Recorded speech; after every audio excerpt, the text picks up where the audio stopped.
বাঘের লেজ দিয়ে কান চুলকানোর চেষ্টা করবেন না। আমাদের বাগানে মাঝে মাঝে হুতুম পেঁচা ঢুকে পড়ে। সম্মানিত সহকর্মী বৃন্দ, এই দেশে শুধু মুসলমানরা বসবাস করে না, হিন্দু, খ্রিস্টান, বৌদ্ধ ধর্মের লোকেরাও বসবাস করে। আলহামদুলিল্লাহ, আমাদের দেশটি সাম্প্রদায়িক সম্প্রীতির একটি চমৎকার বাগান, কিন্তু আমাদের বাগানে মাঝে মাঝে হুতুম পেঁচা ঢুকে পড়ে। এই হুতুম পেঁচাদের ব্যাপারে আমাদেরকে সতর্ক থাকতে হবে। আমরা এই সম্প্রীতি নষ্ট করতে দেব না।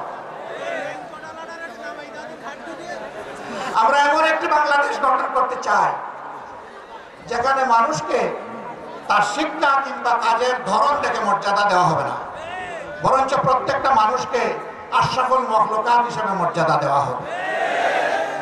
আমার দেশের একজন পরিচ্ছন্নতা কর্মী, তিনিও আমার ভিআইপি। তারা যদি 3 দিনের জন্য তাদের কাজ বন্ধ করে, আমরা কেউ ঘর থেকে বের হতে পারবো না। তাদের এই কাজ, কঠিন কাজ আমি করতে পারবো না। তারা কষ্ট করে এই কাজটা আমাদের করে দেন, আমি তাদেরকে স্যালুট জানাই। সে আমার ভাই, সে আমার বোন, সে আমার এই সমাজকে চালু রেখেছে।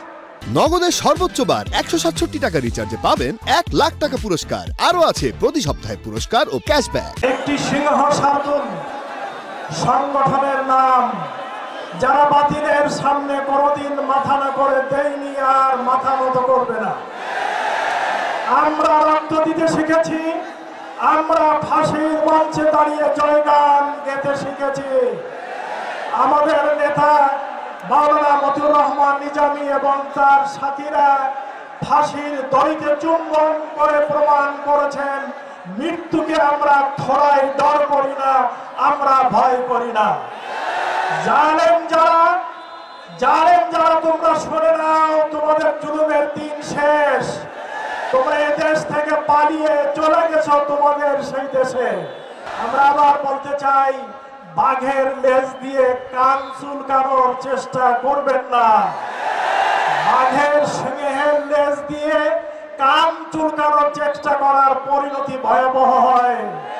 জামাত ইসলামী এটা হলো বাঘের আর সিংহের লেজ দিয়ে তোমরা খেলা শুরু করেছিলে, আজকে তোমাদের পরিণতি তোমরাই হাতে তুলে নিয়েছো। অতএব আপনারা প্রস্তুত থাকুন। আল্লাহর জমিনে আল্লাহর দিন কায়েম না হওয়া পর্যন্ত এই সংগ্রাম চলছে এবং চলবে ইনশাআল্লাহ।